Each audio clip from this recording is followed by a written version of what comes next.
જય શ્રી કૃષ્ણ દર્શક મિત્રો, મારી યુટ્યુબ ચેનલ અમૃતવાણીમાં આપ સૌનું હાર્દિક સ્વાગત છે।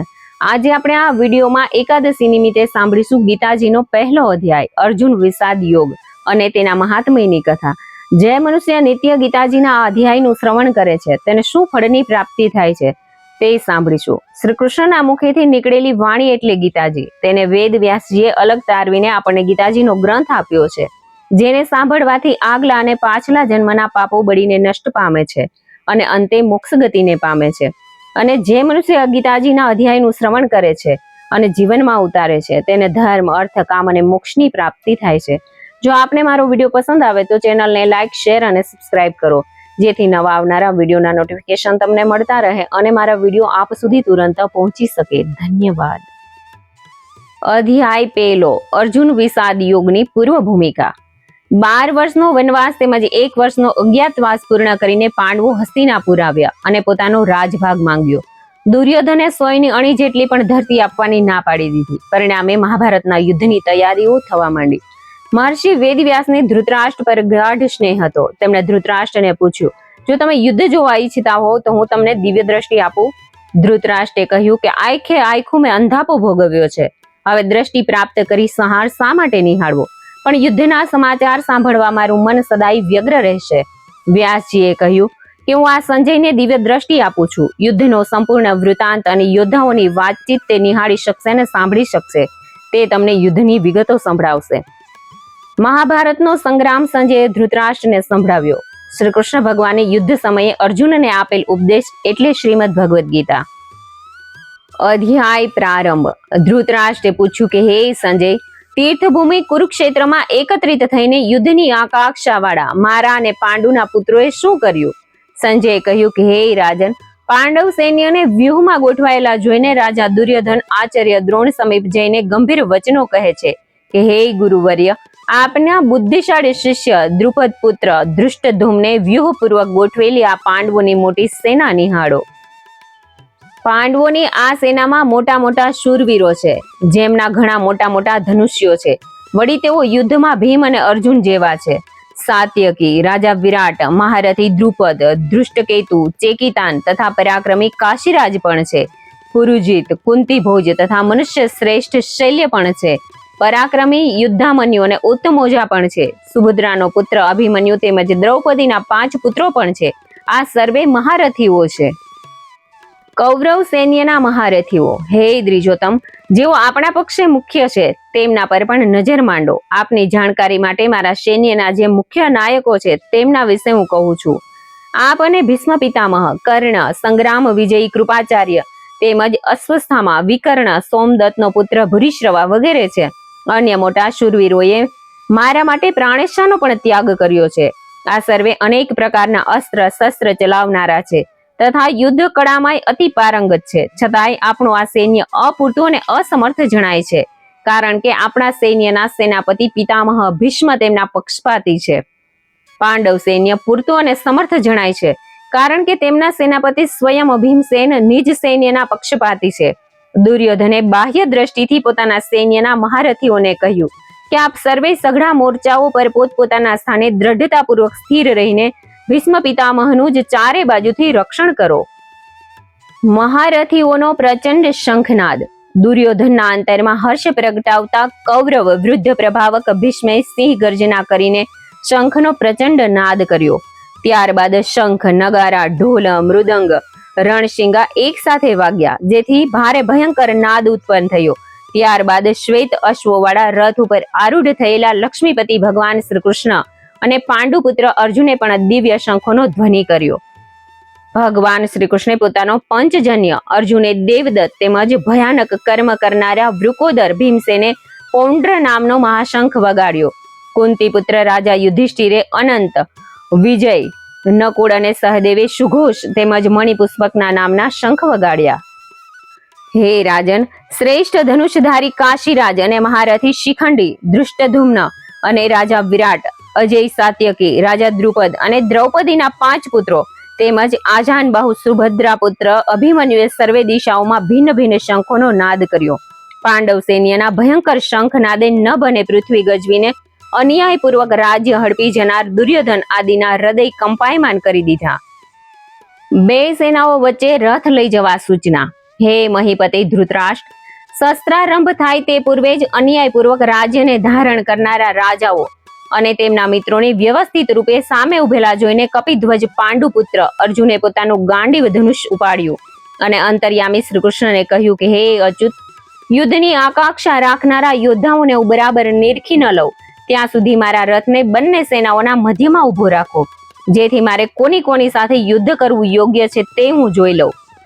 દુષ્ટ બુદ્ધિ દુર્યોધનનું યુદ્ધમાં હિત કરવાની ઈચ્છા ધરાવતા જે રાજાઓ આ સૈન્યમાં સામેલ થયા છે અને યુદ્ધ માટે ઉતાવળા થયા છે તે સર્વેને હું જોઈ લઉં. સંજયે કહ્યું કે હે ભરતવંશી રાજન, નિદ્રા વિજયી અર્જુનના આમ કહેવાથી બંને સેનાઓના મધ્યમાં પિતામહ ભીષ્મ અને આચાર્ય દ્રોણ તથા સમસ્ત રાજાઓની સામે અંતર્યામી ભગવાન શ્રી કૃષ્ણે શ્રેષ્ઠ રથને ઉભો રાખ્યો અને આ પ્રમાણે કહ્યું કે હે પાર્થ, એકત્રિત થયેલા કુરુવંશીઓને નિહાળ. ત્યારબાદ પૃથાનંદર અર્જુને બંને સેનાઓમાં સ્થિત વડીલો, પિતામહો, આચાર્યો, મામાઓ, ભાઈઓ, પુત્રો, પૌત્રો તેમજ મિત્રો, સસરાઓ અને અન્ય સ્વજનોને પણ નિહાળ્યા. પોતપોતાના સ્થાને ઉભેલા સમસ્ત બાંધુઓને જોઈને કુંતી નંદન અર્જુન અત્યંત કરુણાપૂર્વક ખેદ કરતા બોલ્યા કે હે શ્રી કૃષ્ણ, યુદ્ધની મહેસાવાળા કુટુંબીજનોને મારી સમક્ષ ઉભેલા જોઈને મારા અંગો શિથિલ બની રહ્યા છે અને મોં સુકાઈ રહ્યું છે. મારા શરીરમાં ધ્રુજારી ઉત્પન્ન થઈ ગઈ છે, મારા રોમે રોમ ઉભા થઈ રહ્યા છે, હાથમાંથી ગાંડિયું પણ સરી રહ્યું છે અને મારી ત્વચા પણ દાજી રહી છે. મારું મન જાણે ભ્રમિત બની રહ્યું છે અને હું ઊભો રહેવા અસમર્થ બની રહ્યો છું.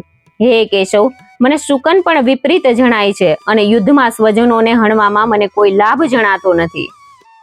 હે કૃષ્ણ, હું વિજય પણ ઈચ્છતો નથી અને રાજ્ય પણ નથી ઈચ્છતો, મારે સુખ પણ નથી જોઈતું. હે ગોવિંદ, અમને રાજ્યથી શું લાભ, વળી ભોગથી શું લાભ, આવા જીવનથી નહીં શું લાભ. જેમના માટે અમે રાજ્ય, ભોગ અને સુખની કામના કરીએ છીએ તે સર્વે પોતાના પ્રાણ અને ધનની ઈચ્છા ત્યાગીને યુદ્ધમાં ઊભા છે. આચાર્યો, વડીલો, પુત્રો, પિતામહો, મામાઓ, શ્વશુરો, પૌત્રો, શાળાઓ અને અન્ય સ્વજનો મારા પર પ્રહાર કરે તોય હું તેમને મારવા નથી માંગતો. હે મધુસૂદન, મને જો ત્રણેય લોકનું રાજ્ય મળે તો હું તેને મારવા ઈચ્છતો નથી, તો આ ધરાતલ માટે હું તેમને શા માટે મારું? હે જનાર્દન, ધૃતરાષ્ટ્રના સંબંધીઓને મારીને અમે શું આનંદિત થઈશું? આ મહાપાપીઓને હણવાથી તો અમને પાપ જ લાગશે. વળી પોતાના બાંધવ અને ધૃતરાષ્ટ્રના સંબંધીઓને મારવા માટે અમે યોગ્ય પણ નથી, કારણ કે હે માધવ, પોતાના કુટુંબીઓને હણીને અમે કઈ રીતે સુખપૂર્વક રહેશું? જો કે લોભવશ જેમનો વિવેક અને વિચાર નાશ પામ્યો છે એવા દુર્યોધન આદિ કૌરવોને કુળનો નાશ કરવાથી ઉત્પન્ન દોષ અને મિત્રો સાથે દ્વેષ કરવાથી થનારા પાપને તો ન જ જોઈએ. તો એ હે જનાર્દન, કુળનો નાશ કરવાથી થનારા દોષને સારી રીતે જાણનારા અમે આ પાપથી નિવૃત્તિ પામવાનો વિચાર શા માટે ન કરીએ? કુળનો ક્ષય થવાથી સદાયથી ચાલ્યો આવતો મારો કુળ ધર્મ નાશ પામે છે અને ધર્મનો નાશ થવાથી સમસ્ત કુળને અધર્મ દબાવે છે. હે કૃષ્ણ, અધર્મનું જોર વધવાથી કુળની સ્ત્રીઓ દૂષિત થાય છે. હે કૃષ્ણ, સ્ત્રીઓના દૂષિત થવાથી પ્રજા વર્ણશંકર જન્મે છે. વર્ણશંકર પ્રજા કુળઘાતીઓને અને આખાય કુળને નરકે લઈ જનારી હોય છે. શ્રાદ્ધ અને તર્પણ ન મળવાને કારણે આ કુળઘાતીઓના પિતૃઓ નરકમાં જાય છે અને આવા કુળઘાતીઓના સનાતન ધર્મ, કુળ ધર્મ તેમજ જાતિ ધર્મ પણ નાશ પામે છે. હે જનાર્દન, જેમનો કુળધર્મ નાશ પામે છે તેમનો લાંબા કાળ સુધી નરકોમાં વાસ થાય છે. એવું સાંભળવામાં આવ્યું છે કે ઘણાએ વિસ્મય અને દુઃખની વાત છે કે અમે એ લોકો મોટું પાપ કરવાનો નિશ્ચય કરીને રાજ્ય અને સુખની લાલસામાં પોતાના સ્વજનોને હણવા તૈયાર થયા છીએ. જો અસ્ત્ર શસ્ત્ર ધારણ કરેલા ધૃતરાષ્ટ્રના પક્ષપાતીઓ યુદ્ધભૂમિમાં સામનો ન કરનારા શસ્ત્ર રહિત મુજને મારી નાખે તો તે પણ મારા માટે ઘણું જ હિતાવહ થશે. સંજયે કહ્યું કે આમ કહીને શોકાતુર મનવાળા અર્જુને બાણ સહિત ધનુષ્યનો ત્યાગ કરીને યુદ્ધભૂમિમાં રથના મધ્યભાગમાં બેસી ગયા. ઇતિ શ્રી શ્રીમદ ભગવદ્ ગીતાના શ્રી કૃષ્ણ અર્જુન સંવાદમાં અર્જુન વિષાદ યોગ નામનો પહેલો અધ્યાય અત્રે પૂરો થયો. હવે આપણે તેના મહાત્મયની કથા સાંભળીશું. પહેલા અધ્યાયનું મહાત્મય. સતી અને ભોળાનાથ એક દિવસ વાર્તાલાપ કરી રહ્યા હતા. સતીએ કહ્યું કે હે મહાદેવજી, આપને કયા જ્ઞાનને કારણે લોકો આપને પૂજે છે? મહાદેવજી બોલ્યા કે હે સતી, ગીતા જ્ઞાનનો પ્રતાપ જ એવો છે કે એને હાંસલ કરનારો સર્વત્ર પૂજાય છે. વળી ગીતાને કારણે જ ઘણા મનુષ્ય ભવસાગર તરી જાય છે. હું તમને એનું એક દ્રષ્ટાંત સંભળાવું છું. એકવાર લક્ષ્મીજીએ શેષ શૈયા પર પોઢેલા નારાયણને પ્રશ્ન પૂછ્યો કે હે પ્રભુ, અવગુણોથી પર હોવા છતાં આપ આંખો મીચીને કેમ પડ્યા રહો છો? ભગવાન બોલ્યા, હે દેવી, હું તો કદાપી નિંદ્રાધીન થતો જ નથી. હું મારી અંતદ્રષ્ટિ દ્વારા મારા જ જ્યોતિષ સ્વરૂપનું દર્શન કરું છું. ગીતામાં મારા એ સ્વરૂપનું દર્શન સૌને કરાવ્યું જ છે. મારું એ સ્વરૂપ અનાદિ, અનંત, અખંડ અને અગોચર છે અને આદિ અંતથી રહિત પણ છે. વળી ગીતા મારો શબ્દ દેહ છે. ગીતાના 5 અધ્યાય મારા 5 મુખ છે, 10 અધ્યાય મારી 10 ભુજા અને 1 અધ્યાય મારું ઉદર છે. વળી 2 અધ્યાય મારા ચરણ છે. જ્ઞાન અને મોક્ષ આપનારા તેમજ પાપનાશક ગીતા જ્ઞાનને હું દ્રઢ રાખવા માટે આંખો મીચીને સતત એનું મનન અને ચિંતન કરું છું. ગીતાના આખા, અડધા, પા ભાગના અધ્યાયનો કે એક શ્લોકનો નિત્ય પાઠ કરનારો મનુષ્ય સોમેશ્વર શર્માની જેમ મોક્ષનો અધિકારી બની જાય છે.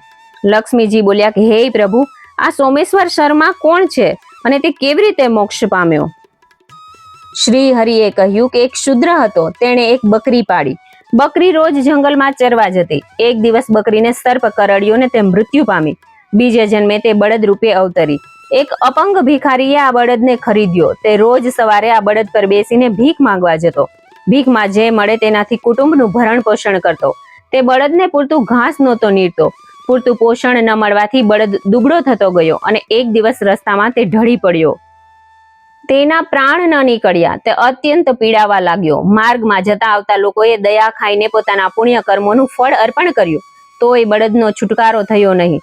નગરની એક ગણિકા ત્યાંથી નીકળી. તેણે શુદ્ધ ભાવે પોતાનું પુણ્ય કર્મ અર્પણ કર્યું. બળદનો પ્રાણ છૂટી ગયો. આ બળદ એક બ્રાહ્મણને ત્યાં જન્મ્યો. તેનું નામ સોમ શર્મા રાખવામાં આવ્યું. સોમેશ્વર વિદ્યા અધ્યયન કરીને બહુ મોટો પંડિત થયો. તેને પોતાના પૂર્વ જન્મનું જ્ઞાન થયું. તેણે પોતાને પશુ યોનિમાંથી છુટકારો કરાવનાર દયાળુ ગણિકાના દર્શન કરવાની ઈચ્છા થઈ. સોમ શર્માએ ગણિકાને શોધી કાઢી અને કહ્યું કે ઘણા વર્ષ પહેલા તમે મરણાતુર બળદને પોતાનું પુણ્ય અર્પણ કરીને પીડામુક્ત કર્યો હતો. એ બળદ હું હતો. આ જન્મે હું બ્રાહ્મણ પુત્ર છું. મને એટલું જણાવો કે તમે મને કયું પુણ્ય કર્મ અર્પણ કર્યું હતું? ગણિકાએ કહ્યું કે મારો પોપટ પાંજરામાં બેઠો બેઠો સવારે કોઈ એક પાઠ ભણે છે. હું પણ એ પાઠ એક ધ્યાન થઈને રોજ સાંભળું છું. એ પાઠ સાંભળવાનું પુણ્ય કર્મ મેં આપને અર્પણ કર્યું હતું. બ્રાહ્મણે તુરંત પોપટ પાસે જઈને પૂછ્યું કે હે શુક, રોજ તમે કયો પાઠ કરો છો? પોપટે કહ્યું કે ગત જન્મમાં હું કર્મકાંડી બ્રાહ્મણને ત્યાં જન્મ્યો હતો. મારા પિતાએ મને ગીતાનો પહેલો અધ્યાય કંઠસ્થ કરાવ્યો હતો. તેની સ્મૃતિ પણ મને આ જન્મે હોવાથી હું રોજ સવારે પહેલા અધ્યાયનો પાઠ કરું છું. પોપટની વાત સાંભળીને સોમ શર્મા પણ નિત્ય ગીતાના પ્રથમ અધ્યાયનો પાઠ કરવા લાગ્યો.